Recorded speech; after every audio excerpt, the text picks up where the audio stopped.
up, everybody? It's your girl Key and Mika. And we are Dope Chicks and Kicks. We are bringing a special episode for episode 3 to talk specifically about mental health and how it impacts our community, the Black and Brown community specifically. We have data that we want to share with you all. We have a lot of level setting that we want to do in terms of really explaining what mental health is from a broader perspective. I think sometimes things are there's a misconception a lot of times that happens about mental health overall. And then we want to be transparent with you about our own personal experiences.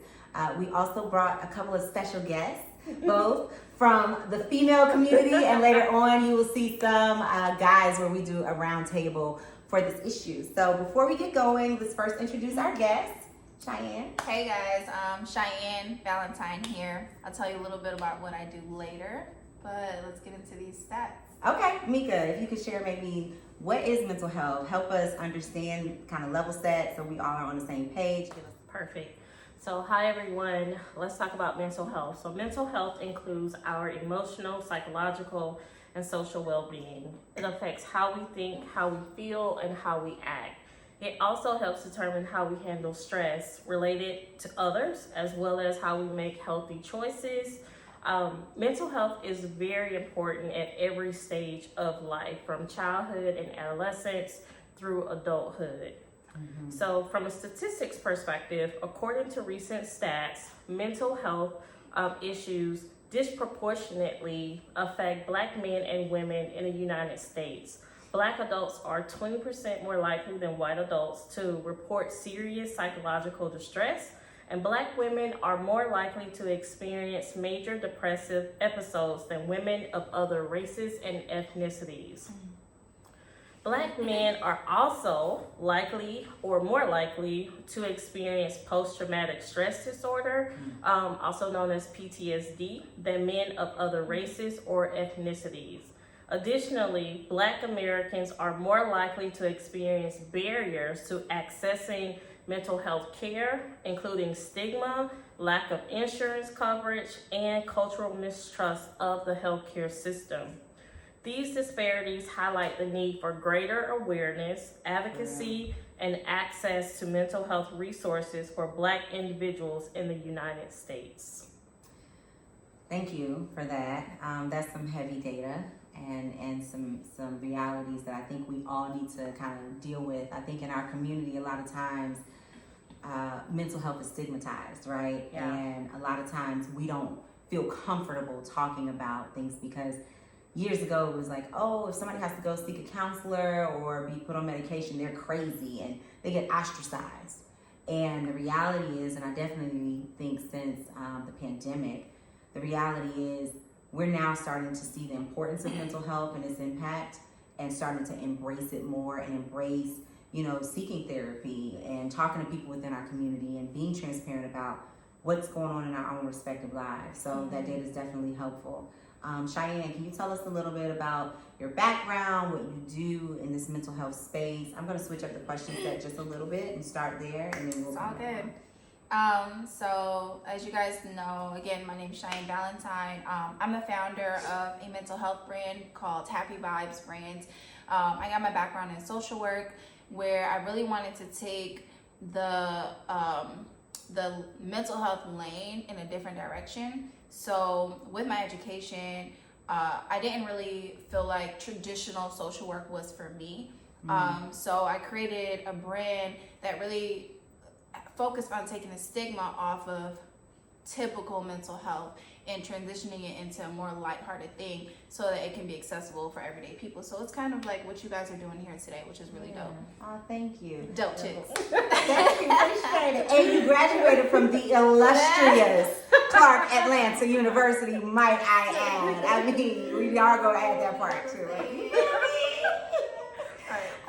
Okay, so I know that you made things fun in the mental health space and you're an author. So can you talk a little bit about your book and things like that?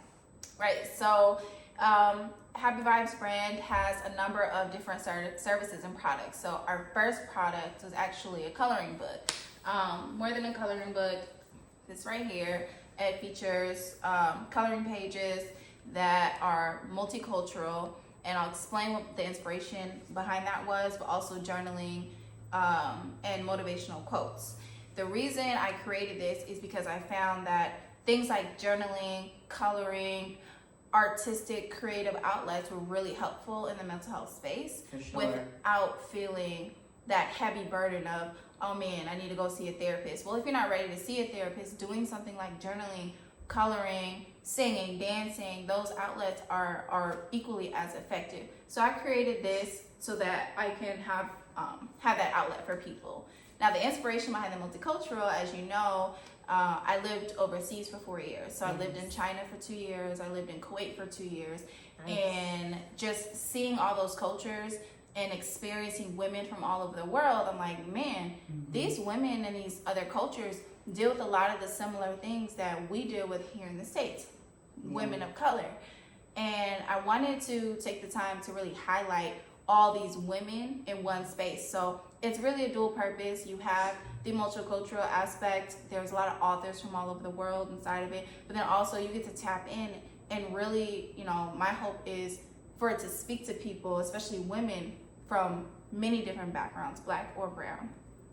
No, I really think that's dope, especially because, like you said, especially overseas, I also had the opportunity to live and work abroad for a period of time. Cultures are very different, right? And there are certain privileges that we have in the States as women that sometimes other individuals don't have. And that can weigh on your mind and your mental when you're going through some of those cultural changes as an expat, or even if you live in that community as a person of that community and that background. And sometimes women are not afforded a voice in that space. Right. So especially in the Middle East, right? Like the biggest outlet for Middle Eastern women, in my experience, was art. So in Kuwait, I was about an hour away from Saudi Arabia, that's south of me, and then I was an hour or 2 hours away from Iraq, which is north of me. So a lot of the refugees from those countries came over. So I had to work with a lot of those people. And we used creative outlets as a way, because speaking up was really not an option all the time, or going out and protesting, or even going to see a counselor. Most of their counselors were religious leaders. So what can you do as an outlet and as a safe space? Well, you can create. Like creating is the one thing that I feel like saved a lot of people.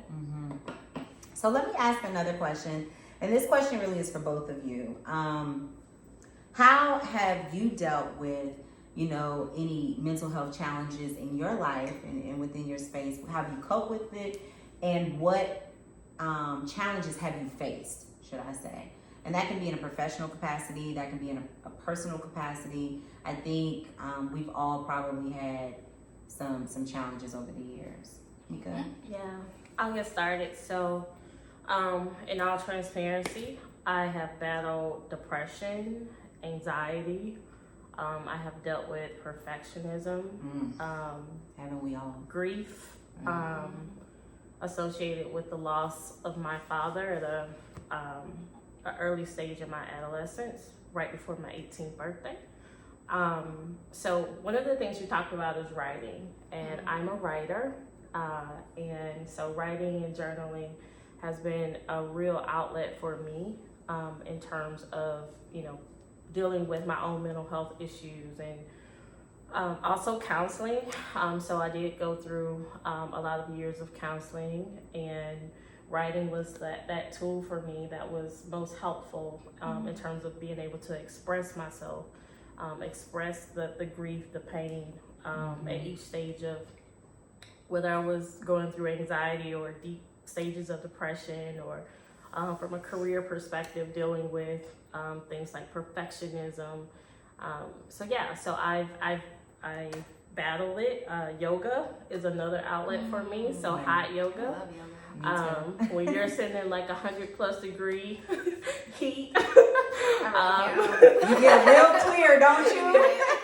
yeah, Sweating. for sure. So writing for sure has been a critical part of my therapy in terms of dealing with my mental health issues. And how does, first off, thank you for your transparency, because that's not easy to talk about, right?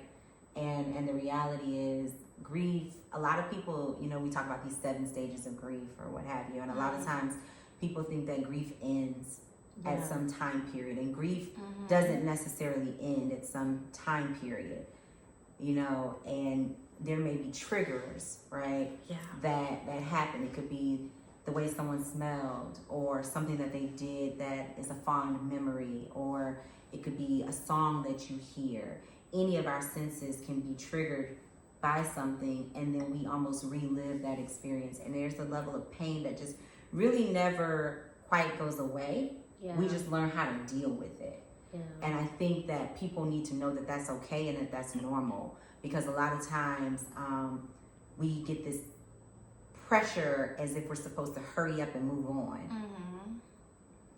And it's okay to not hurry up and move on. It's okay to live in your feelings. It's okay to actually feel. And I think in our community specifically, we are known for ignoring our feelings because you have to be strong, right? You've got to be tough. You've got to be strong. You can't feel, you know, because then that's a sign of weakness. And a lot of that is because not only our upbringings, but our communities, a lot of times that we grow in, you don't have the luxury to show vulnerability because it can make you a target.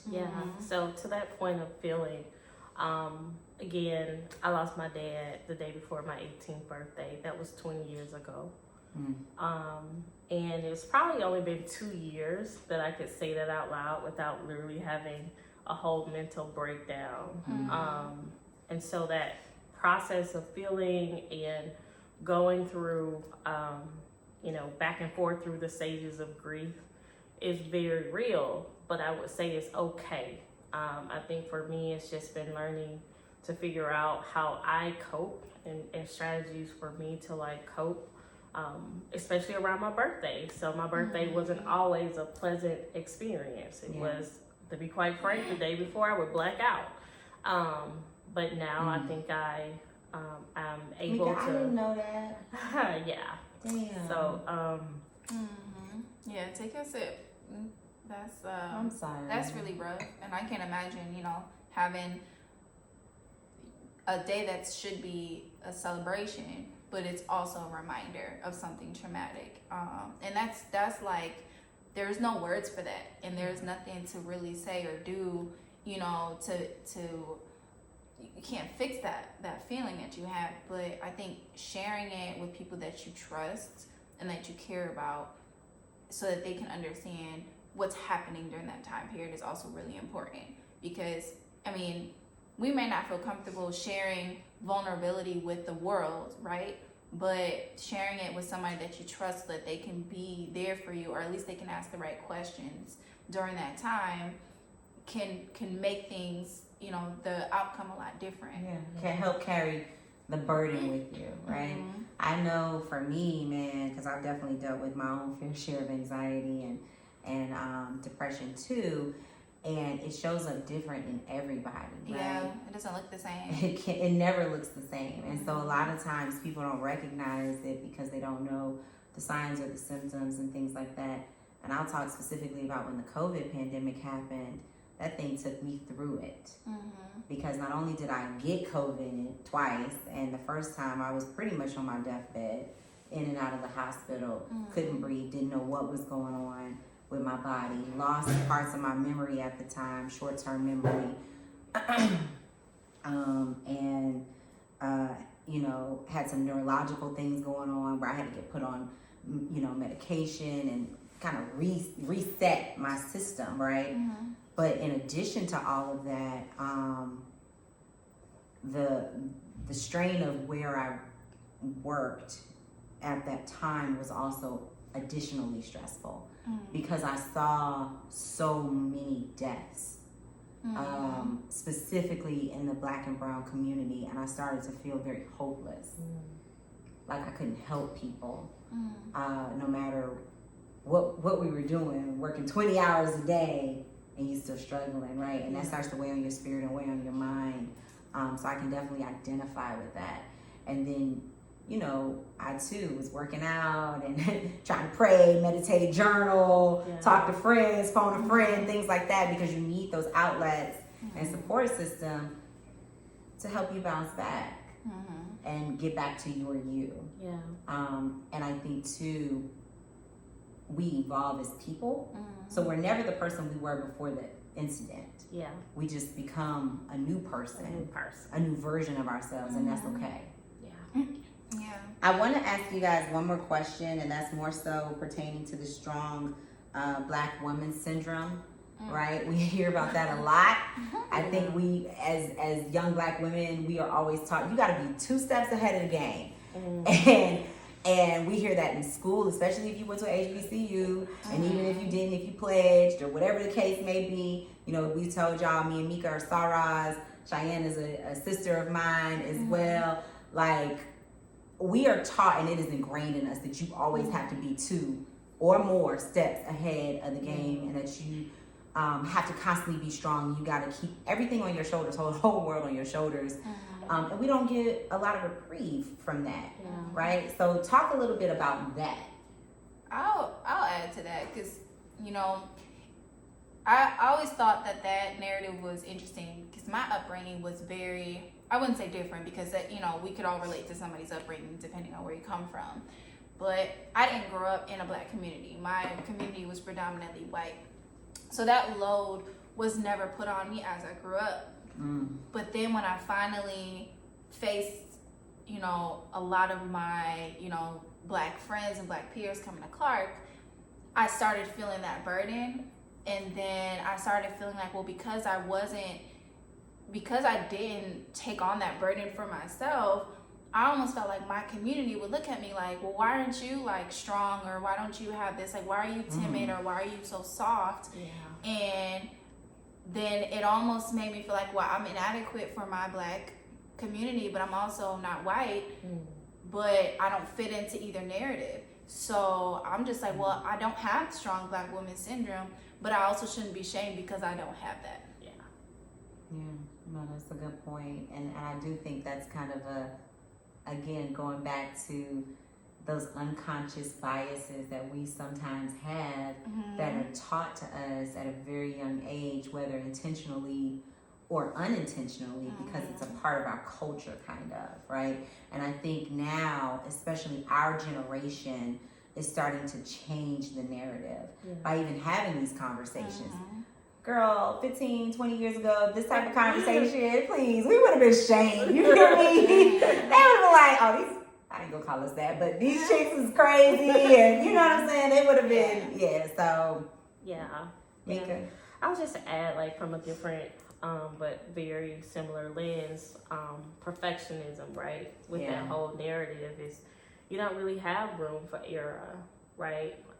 And your mistakes get highlighted, gaslighted, and other type of lighted as you kind of go through your development from being, you know, a young adult into your young professional life.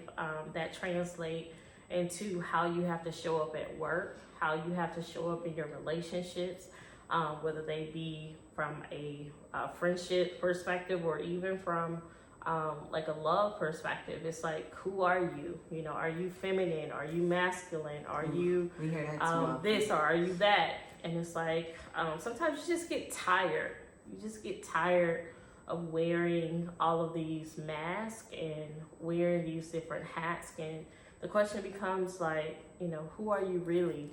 So sometimes like your identity in itself, as you age and get older, and I would say that's the stage of life that I'm in right now. Yes, I am 38 years old, and I would say at this point in my life, I feel the most reprieve from some of that responsibility of being all of these things that I'm supposed to be as a Black woman. Yeah.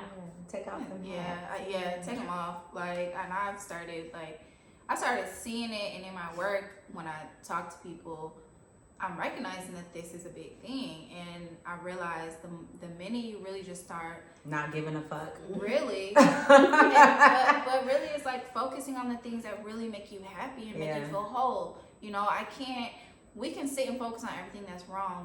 We can talk about, and it's not to say we can't acknowledge what's wrong and can't acknowledge the problems, but if we put all of our energy into what's wrong, it doesn't change it. Yeah. So why not put our energy into what's going right? Well, what are the things that are making you happy, bring you joy, hanging out with your friends, you know, having a home, having like a great career, loving what you do, traveling, doing things that just make you happy. Because I think what I'm seeing is that a lot of us are taught to focus on all of these negative things, all the bad.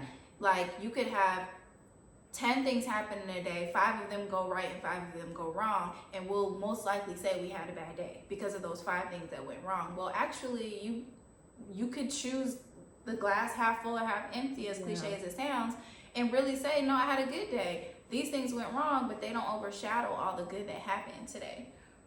Yeah. Right. So, well, ladies, I want to thank you for joining me on the couch, joining us on the couch today. Let's do a toast.